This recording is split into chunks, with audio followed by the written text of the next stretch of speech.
évidemment, on ne forme pas un orchestre tout de suite, les instruments, ils ne les ont pas encore, ils vont les avoir d'ici 2-3 mois, mais tout de suite, on commence par sensibiliser les enfants avec des outils de rythme beaucoup, vocal, corporel. On utilise beaucoup en effet les chorégraphies, la danse, la relaxation, la respiration, le port de voix et puis la mémorisation de certaines paroles. On leur apprend des petits jeux musicaux, des jeux d'orchestre, des chansons aussi, certaines qui existent déjà. Ça permet de prendre part au projet de manière très importante et voilà, de susciter leur curiosité. C'est une manière de faire développer les qualités cognitives des enfants de manière extraordinaire. On voit l'évolution, on a déjà effectué un cycle de 3 ans, là on recommence avec de nouveaux enfants.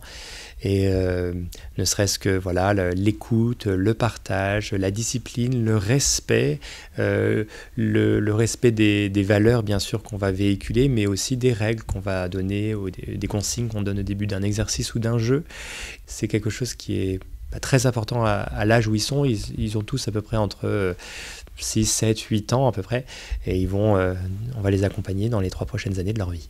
Parmi les statistiques, on le sait qu'à peu près 50% des enfants continuent l'instrument et vont s'inscrire dans des écoles de musique de leur quartier. Ça a été le cas à plus de 60% pour le dernier cru d'Emos qu'on vient de finir en juin dernier.